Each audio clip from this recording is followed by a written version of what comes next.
You're listening to House of Football, brought to you by Coca-Cola, official partner of the Premier League. Welcome along to House of Football, brought to you by Coca-Cola, official partner of the Premier League. I am your host, Graham O'Toole, and International Week is over, so that means attention turns to the Premier League, and it's a big one on Sunday, the Manchester Derby. To discuss this week, we have Sports Joe's very own Enda and Gerard. Welcome, boys. How are we? How are we? So let's kick off with City. And are you surprised with their form? They've only picked up 3 points in their first 3 games. I'm a little bit surprised because they were so good in that first game. Like they were, after the first week, you almost came around thinking, God, were we all stupid for not predicting Man City to go and trounce this league, especially with the signings that they made in the summer. And they've just fallen off a little bit. I don't think I'd be overly worried about this Man City side. I think they'll be absolutely fine. Tottenham are generally their bogey team anyway, so you can probably write that off as a result that may have happened later on in the season as well. So, look, I think this weekend might be a little bit easier for them to get back on track. Gerard, did you foresee going into this game that United would be ahead of City after 3 games? I tipped City for the title, and then after they beat Wolves really convincingly, I was laughing. But yeah, I'm not sure. I think this might be the year of transition again, and if they stutter anymore in the coming weeks, I think the fans will just put it down to another year in transition. Let's finish top 4 or 5. I'm very surprised United have got more or higher than in the table on goal difference, etc. But I'm like Enda, I expect them to bounce back this weekend. I just don't know where City are when it comes to long-term title this season. I think they're still sort of behind Liverpool. Some of the signings they've made, I'm a little bit confused with Donnarumma actually. He's not really a Pep player.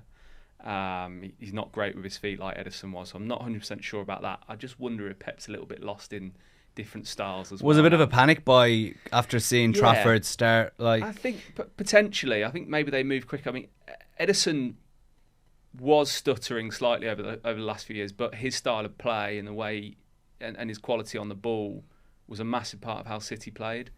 And I just think maybe Pep is departing from his ethos a bit more. I think this is a change from Pep Guardiola. Yeah. I think it's going to be, it's almost in the same vein as John Stones stepping into midfield or the inverted fullbacks. This is a change that I think is growing throughout the game really, and it's the reliance on long direct balls with big target men and almost the 2 up front. I think this is a step from Pep that if it doesn't happen this year, by next year we will not see goalkeepers playing with the ball as much. It'll be get the ball long, get it direct, and this is a play on that. That's why he's gone for Donnarumma. Is Pep just playing, is he just playing with us all now that he's completely changing it, going back to hoofing the ball up to the big man? He just doesn't.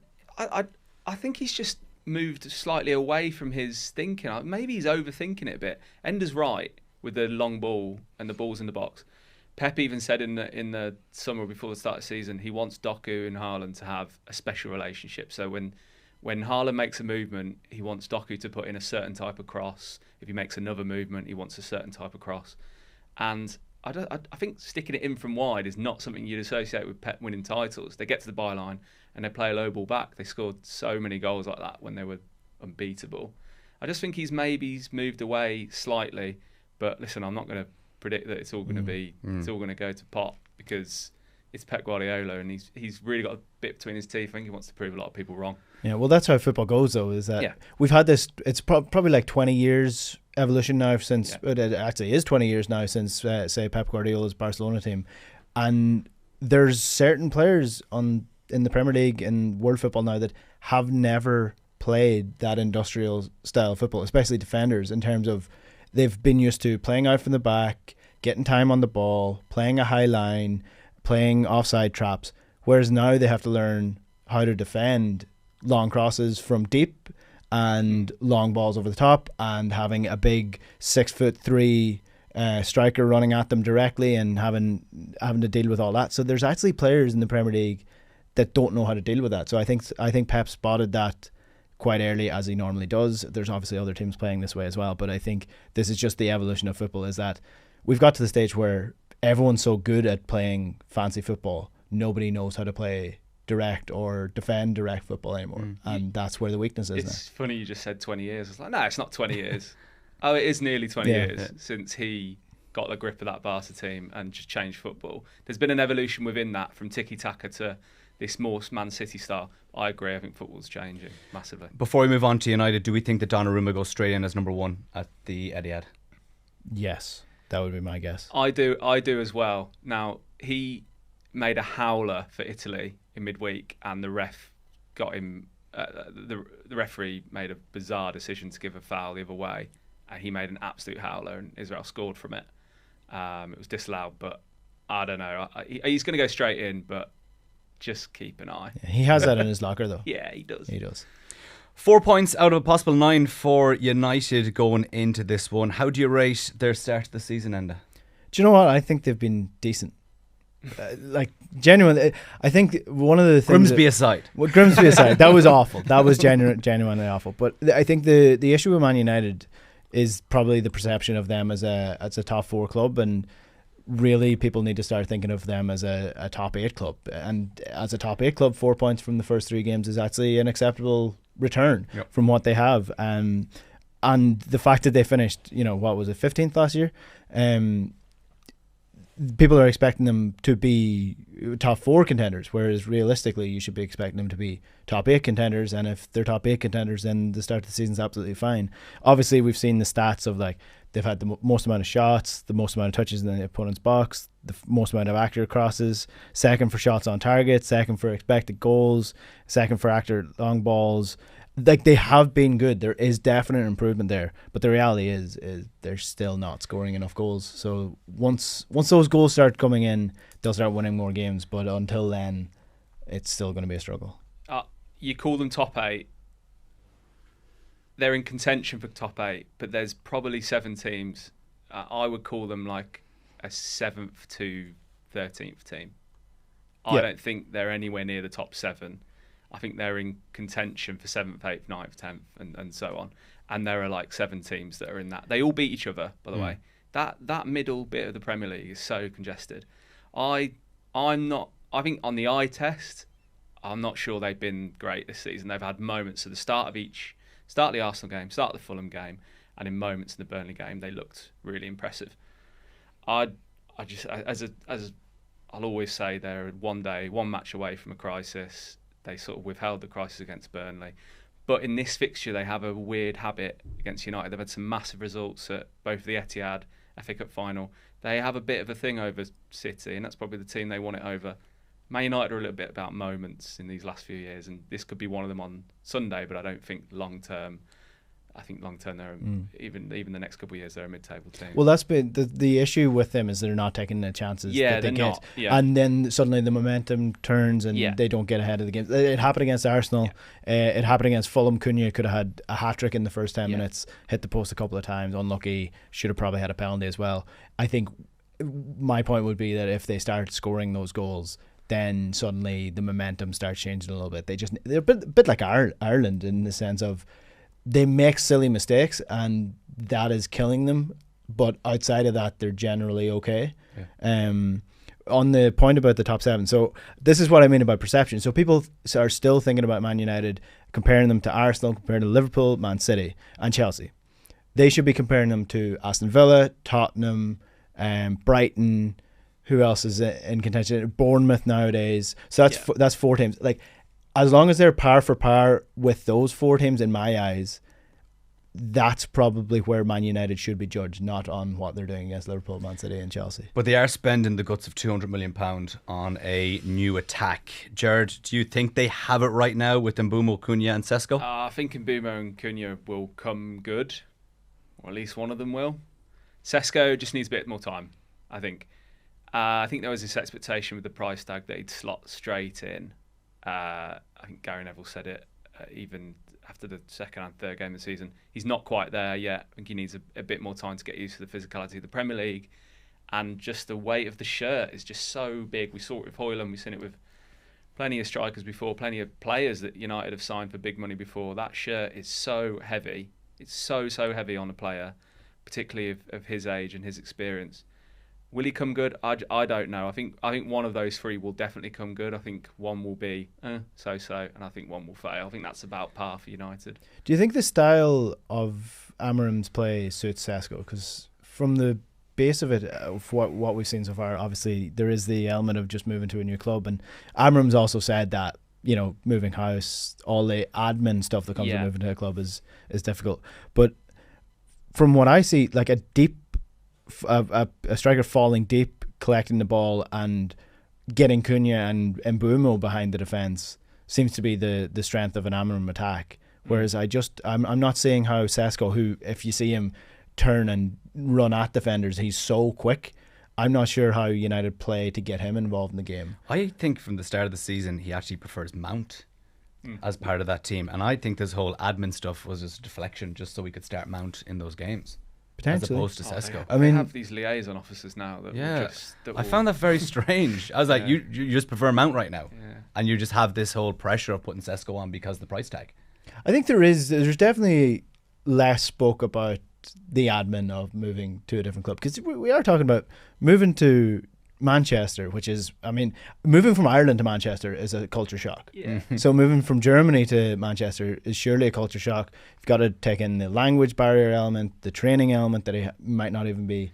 He might be getting taxis to train because he doesn't have a car. You've got to deal with brokers to get your house sorted, unpack. You're living out of a hotel.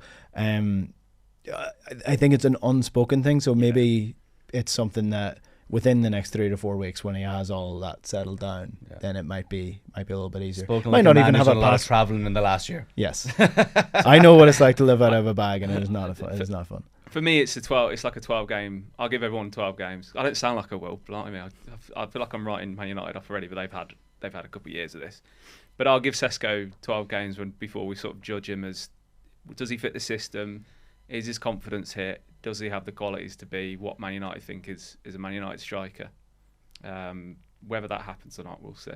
Before we ask for your predictions, what are we actually going to say about United's goalkeeping situation? They've brought in Lamens, they've got Bayindir there. Onana's gone out on loan, so who's going to start on Sunday for United in goal? It's Lamens for me, but wow, what a game to start. I mean, all eyes on him. It's so funny, you watch the YouTube compilations and you see one, it's had 100,000 views, and it's like, these are all his great saves, he's going to be fantastic. The very next post on social media is, here's all his mistakes, he's the next Onana, etc, etc. I don't know, he's got the Courtois about him, maybe just because he's Belgian, looks a bit like him. Who knows? They're getting him from the Belgian league. It's not even a top 6 league. Let's see what happens, but what a match to throw him into. He definitely goes into this. Yeah, 100%. Start, yeah. Bayindir has too many mistakes in him, and you can tell the defence is shook by those mistakes. Like every corner for an opposition seems like a goal, or every set piece that you can get on top of him. He just genuinely just looks. He looks like David De Gea in his very early days for United, where he couldn't get near it. So you got to go with Lamens. I mean, again, if you want to look at the data on Lamens across the top leagues across Europe, he's in the top percentile for saves, goals prevented, crosses stopped, save percentage, and penalty saved. But that is the Belgian league, so you got to take that into context. But the crossing element probably gives me the most amount of confidence in that. He doesn't need to make that many saves. United are defensively pretty solid. The issue comes with set pieces and having goalkeepers to come and flap at it, and that is where United are conceding goals right now. That's where the mistakes are coming. So as long as he doesn't do that, that will be a massive improvement. Absolutely. There's so much spoken about shot stopping and goalkeepers. That's not even half of it. Come in for balls aerially, and City will pepper him on the weekend. They'll absolutely pepper him. Coming for balls and dealing with aerial balls, I believe, is actually on a par with shot stopping, because so many saves you're expected to save. You don't see actually many world-class saves, or what you consider a world-class save, because so many of them are you'd expect him to make that save. What separates a good goalkeeper from a bad goalkeeper is aerial ability, and with the game changing, it's going to be even bigger. Well, if you think about the amount of shots in a game, I mean, I'm not entirely sure on the exact statistic, but just from watching football, like, you end up with a game that might have, a team does well if they've got 8 shots on target. Oh yeah, yeah. So you've got eight saves to make in a game, and that's on a good day for the opposition. Whereas crosses can win and lose a game. Might have to face 30 crosses in a game. Predictions, corners and free kicks. Predictions for Sunday. Will United get 3 points out of the Etihad like they did last year, Gerard? No, categorically no. I'm going 3-1 City. I'm going to go with a draw. I think it's going to be. I've talked myself into a draw here. I think it's going to be 1-1. I'd say no, 2-2. There's going to be goals. Okay. Now we're going to have a little bit of a debate, and this could upset either side of Manchester. We want to know, are Manchester City now a bigger club than Manchester United? Gerard, what are you saying? Absolutely not. No, they're not bigger. And I'm not sure what fans actually bicker about more. Are they better or are they bigger? Man City are a better club than Man United. No doubt about that. Take the last 10 years, they're a better club. They're not a bigger club.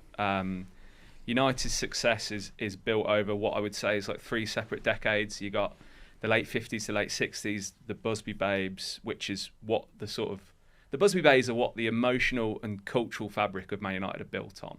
And I don't think we appreciate our age just how big a story and narrative that was for a couple decades in the 50s and 60s. Then you got the 90s and the noughties as well. So United's success is built over 3 decades. City's success is built currently over about a decade and a half. So I do think that they're trailing behind in that sense. Football isn't just about the present either. It's about the thread of dominance running through families, cities, fan bases, and United have got more than City of that currently. I think it will take more years of mediocrity for United and many more years of dominance for City for that to flip. I do see a lot of kids wearing City shirts everywhere around the world now, but also for your vanity sort of metrics like social media followers and fans, I think United are still on top. It's going to take probably another 10 to 15 years to convince me that United aren't bigger than City. I lived in Manchester for a few years. This was when City was sort of on the up, not quite where they are now. But you'll take a lot to move me off that. Yeah. Do you agree, Enda? Yeah, well, I think he's made a couple of good points there, and I would probably add to them in that I feel like I'm coming to this podcast with so much data, but the latest data on this, they're like Man United are literally like factually a bigger club than Manchester City. The latest data from 2024 showed that United are the 3rd most supported club in the world after Real Madrid and Barcelona. Obviously, they've got a massive market, but United have 9% of the world market in terms of fans. However, Man City are not that far behind. They're 5%. Chelsea are actually the 2nd most supported English club worldwide. Comes a lot in the United States. They've got a huge market in the United States. United obviously have a huge footing in Asia. That's where they really made inroads in the early 2000s and with bringing in players and things like that. But what I would say is your point on the Man United mediocrity and the legacy of the club is actually an interesting one, because I think with this data, you're probably looking at a lot of fans who are my age, just slightly younger than me and above, and within 20 years time you've probably got a load of 5, 6, 7, 8-year-olds who are growing up Manchester City fans because of their dominance. Because I grew up a Manchester United fan because of their dominance, but United, now I'm just hooked, I'm just stuck here now as a United fan, as a man. If Man City continue to be dominant, they have already made massive strides because of their dominance a couple of years ago, and if Man United continue to be mediocre, they will lose that market to Man City. And I can see Man City being a bigger club than United in 10, 15 years if they continue on the way that it is. Yeah, that's interesting. So I wonder if when you choose a team, what is more important? Who your parents support, who your mum or dad supports, or the dominance or the quality at that time? I'm going to hazard a guess that who your dad or who your mum supports or who your elder brother or your family support is more impactful than who's successful at that time. And then also a really good parallel here is Liverpool. Liverpool had 30 years, and we spoke about this recently, and Liverpool had 30 years without a title. Yeah, they won the Champions League. Christ knows how they managed that in 2005. They finished 5th in the Premier League that year. And they won the FA Cup, they won a couple League Cups, etc., etc. But they went 30 years without a title, and as soon as they won the title again, they say, I think they withheld a really strong fan base across the world. They were still massive, and I think Man United will do the same. And I think it's a sort of nice parallel case study of where things will go with Man United. And I think they might not win a title for 30 years. I think that's actually a possibility. Let's say another 20, and it will be 30 years since they won. Yeah. But I just think Liverpool, they retain that fan base, they retain that we're a massive club. Different with Everton as their rivals, not quite as successful as City, nowhere near actually. But I think they'll retain that bigger club mantle for another decade or so, even if they don't win another title. Are you still surprised how they're able to attract huge players and huge signings over other clubs? Like, we'll use Sesko, for instance. No. The money things... Newcastle are a Champions League team. They wanted Sesko. Yes, he still went to Manchester United. Does that surprise you? Or, if it doesn't, how much longer can they hold on to that? I think the pull of Man United is too big. Like, you are talking, there are 3 clubs that if they come knocking, you're probably going to sign for them, and that's Barcelona, Real Madrid, or Man United. Like, they're the 3 clubs that everybody in the world wants to be successful at, because they're the 3 biggest clubs in the world. So I think that's like the money thing is an undoubted bonus, because you get paid way more than you would at any other club. So you've got agents. With that, agents are going to push you to Man United. Because of that, they're getting a nice little fee out of it as well. So it's a difficult one. I think the players one is an interesting one, because I think that directly impacts the stature of the club as well, because culturally kids aren't supporting teams as much, they're supporting players. And you like, people are Messi supporters, or they're Ronaldo supporters, or they're now it's going to be Mbappe, or we thought it was going to be Haaland, but it might not be Haaland now. It might be who do you call him at Barcelona? Lamal. You mean Lamal at Barcelona. So like, you've got wherever the best players are, the younger fans are going to follow more than ever. So as United continue to grow and keep getting these big players in, as long as they keep getting big players in, it doesn't matter where they finish.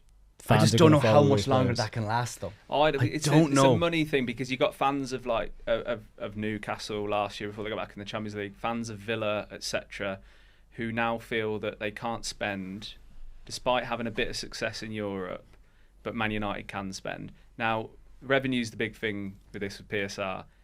The bigger the club, the more revenue, the more merchandise, ticket sales, global appeal. That is pure revenue straight into the bank that can be spent on players. United still have got a few years of that left. And the pull, we talk about the pull as a player. I think it's just, you sold the dream, really, because the longer United are mediocre, the sweeter that first title will be. And the bigger the hero you will be if you bring it to them. Yeah, exactly. And it was the same with Liverpool.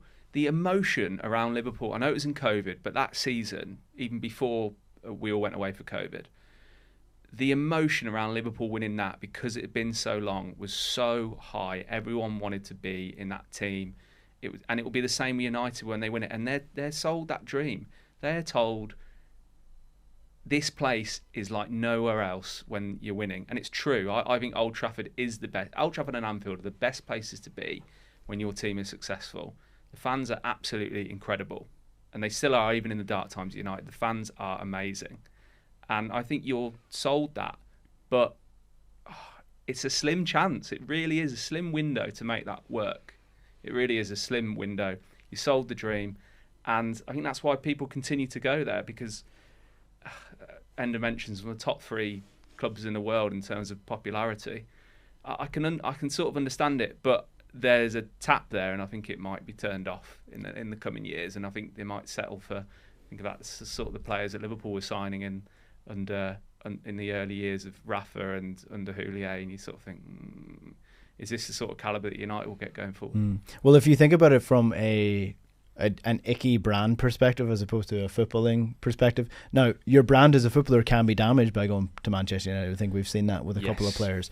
But as an example, Lamens, who signed for United recently, he went from 10,500 followers on Instagram to 119 followers overnight after signing for United. 119,000. 119,000.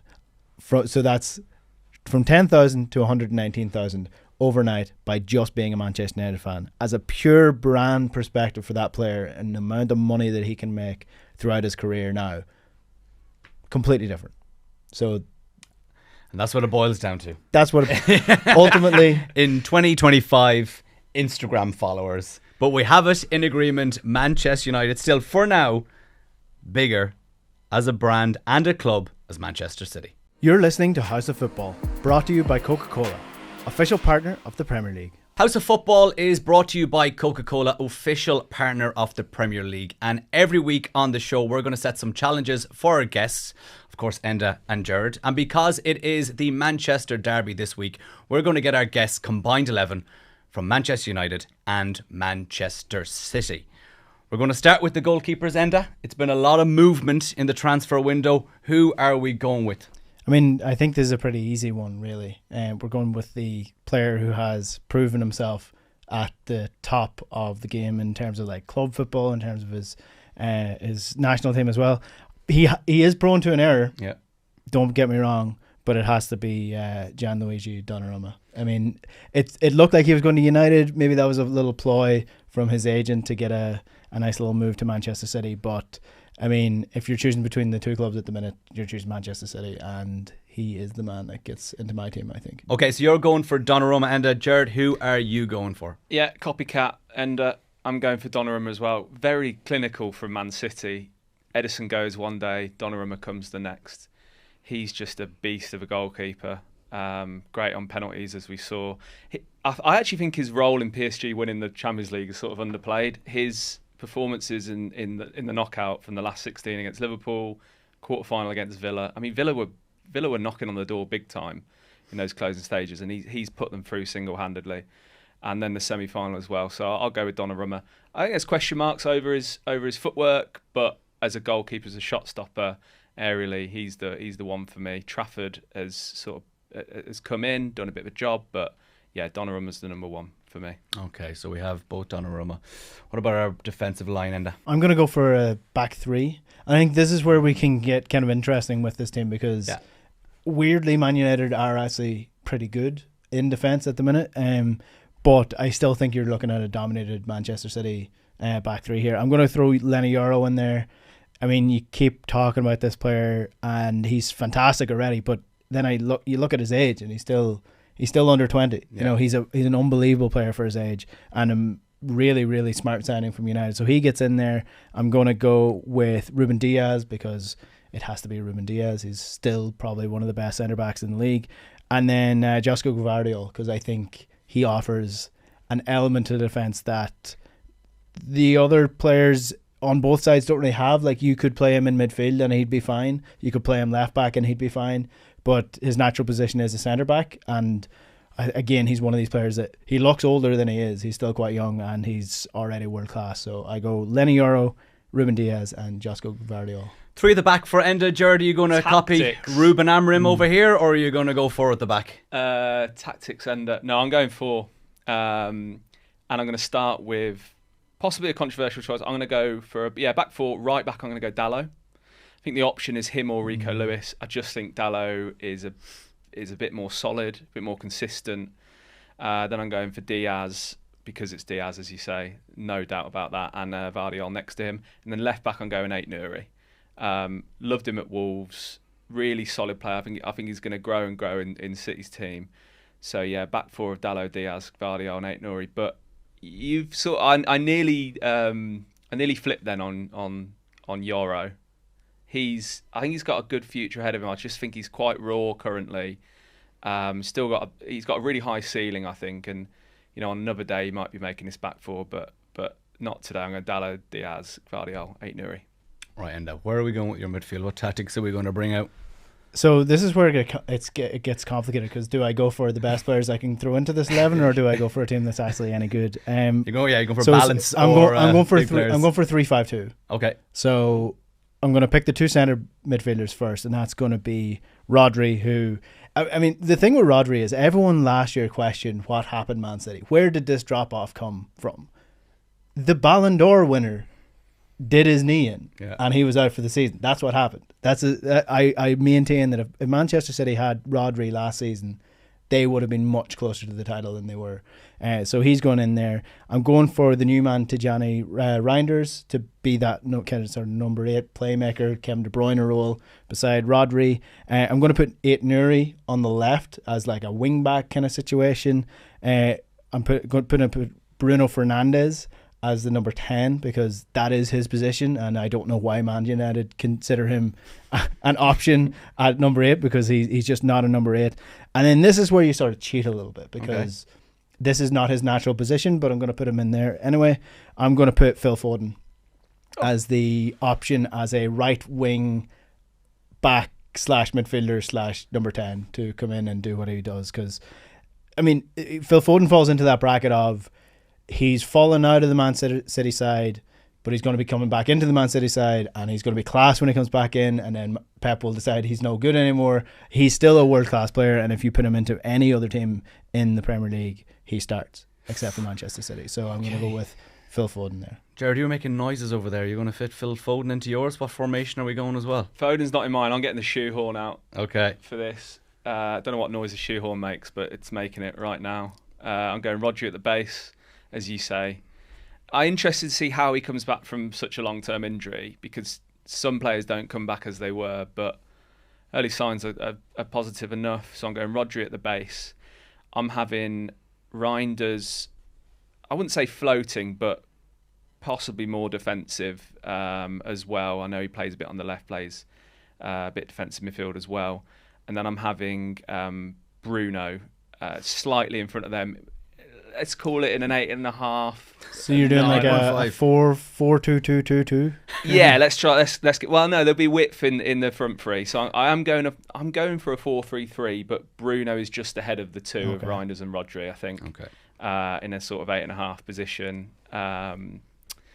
And yeah, Bruno. So he's such a leader. His vision is fantastic. Surrounded by title-winning, Champions League-winning Man City players, I think he'd be even better. So I'll go 4-3-3. Yeah, Rodri at the base with Reinders and Bruno slightly ahead, and there will be some width coming up. Okay. I have a question about Bruno. Yeah. And I'm going to throw it out to you, Graham, because I know you're a Liverpool fan.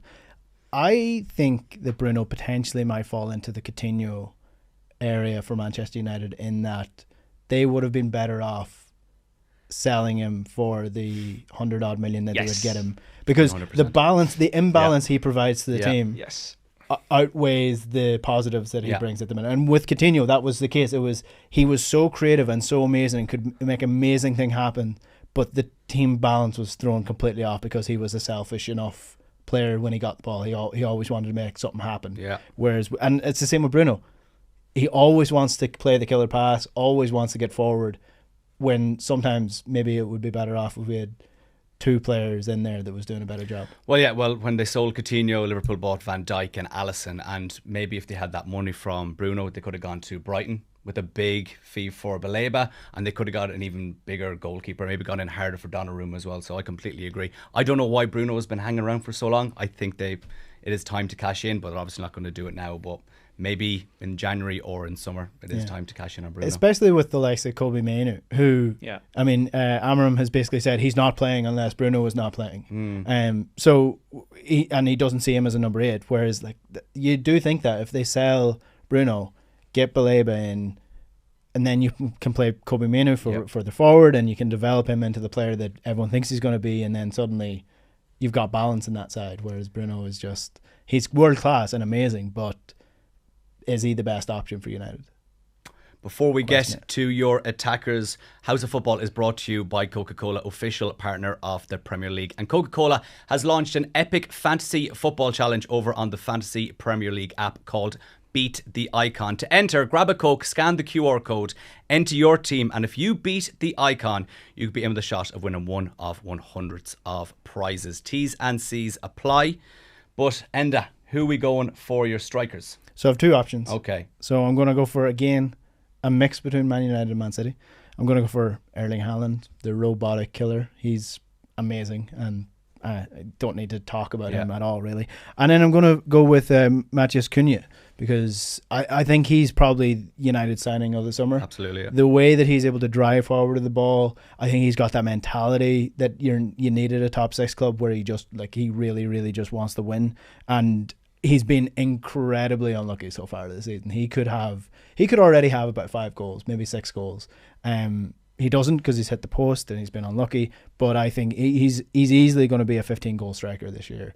And yeah, I think he provides that ball winning and ball driving thing that this team needs, because at the minute I've got a load of ball players, but not enough players to just get the ball and carry it forward. So that's why I'm going with him. Haaland and Cunha for Enda. Gerard. I really like that you've put 2 up front. I think we're going to see a trend in the Premier League where teams are playing 2 up front more. The Heskey Owen role, where there's a sort of little and large, 2 playing off each other. Actually, Keith Andrews, Brentford manager, was praised recently by Thierry Henry. Thierry Henry came out and said, defences do not know how to play against 2 forwards, central forwards. They're used to playing 1 in the middle, 2 wide, as it's been now for a good 10 years. So I like Enda's tactical thinking there. Having said all of that, I'm going to go with 3 up front. Because that's what I decided. I'm not going to waver from that. I'm going Mbeumo on the right, Haaland in the middle. I'm going Doku on the left. And the reason for this, so there's this idea that your forward line has to be symmetrical. I don't buy into that. Doku is more of a hugging left winger. Mbeumo might come inside a bit more. I think that's absolutely fine. But what we're seeing with Man City and Haaland now is they're putting more balls onto Haaland's head. They've realised that he's a giant, and they're sticking more balls on his head. He scored plenty of headers in the past, but they're really going for it this season. So I need someone in there who's just going to get to the byline, stick the ball up for Haaland. So yeah, I'm going Mbeumo right. I think we'll complement Haaland really well, running onto balls that he wins, etc., and that build-up play. I'm going Doku left, going to hug the touchline and stick aerials in for Haaland. You can't not pick Haaland, of course. Okay, so we have your combined 11s. We're going to see now if we can actually beat the icon, and this week's challenge has been set by Rio Ferdinand, and it's double points when you pick either Man City or Man United players. We've got 6 players to pick. We've got a goalkeeper, a defender, a midfielder, and 3 attackers. You've had your combined 11 separately, but now you got to work together to see, can we get a fantasy team that can beat Rio Ferdinand? So Enda, do you want to kind of put forward the goalkeeper? So I'm going to suggest we don't go for a Manchester United or Man City goalkeeper, because there's going to be goals in this. I would suggest going for either Matthias Sells from Nottingham Forest or Jordan Pickford from Everton, because both of them are guaranteed starters, and Jordan Pickford makes an incredible amount of saves. He's also very good at saving penalties in case they come up. So I would argue for Jordan Pickford as the keeper. I'm happy with Pickford. He's going to get the save bonuses, and they're playing Aston Villa. I mean, yeah, I'll go for Pickford. I think it's a bit of a toss-up between him, Sells and Raya for me. And you're right about the City. I guess with Pep as well, he just throws so many. He's a nightmare for fantasy players. So playing the safe option there, even though it's double points, yeah, I'll go for Pickford. Okay, who's going to be our defender, Gerard? I'll let you put it out first. Who you want to put forward? I'm going for Diaz on this. Again, listen, if there's going to be a clean sheet in this, I think it's going to be Man City. We can be tactical with the goalkeeper and not picking a City United player, but let's get a City defender in, and that to me has to be Diaz. And do you I'm agree? happy enough with that. Yeah, okay, we'll go for that. And do you want to put forward a midfielder? It's got to be Bruno Fernandez. He's going to be on penalties if United get a penalty. He's going to be on free kicks. He generally will get assists. I would actually probably prefer to put Cunha here, but given that he's been unlucky, I would put Bruno Fernandes as the midfielder. Happy, Gerard? I'm happy with Bruno. Okay. Yeah, Pens. Yeah. Right, we have 3 attackers. You put 3 in your combined 11. Are you going to stick with those 3 to get double points, or are you going to throw any wildcards in? I think let's mix it up a bit. Definitely Haaland. 100%. Yeah, Enda's nodding. I wonder about Marmoush, maybe. Again, this is the tinkering Pep aspect of it, which makes it really difficult for Man City players. We could throw Sesko in there. Again, you could throw Doku in there. Easy job. Hard at Man City. Easy job for me is so Haaland. hard. So how many So we've already got three double points potentially on this. Yeah. Diaz, So Bruno and Haaland. I think we can be smart about this and pick players who are actually going to get points as Yeah. opposed to just throwing people in who will get double points. Because if you throw Sesko in there, double points of nothing is still nothing.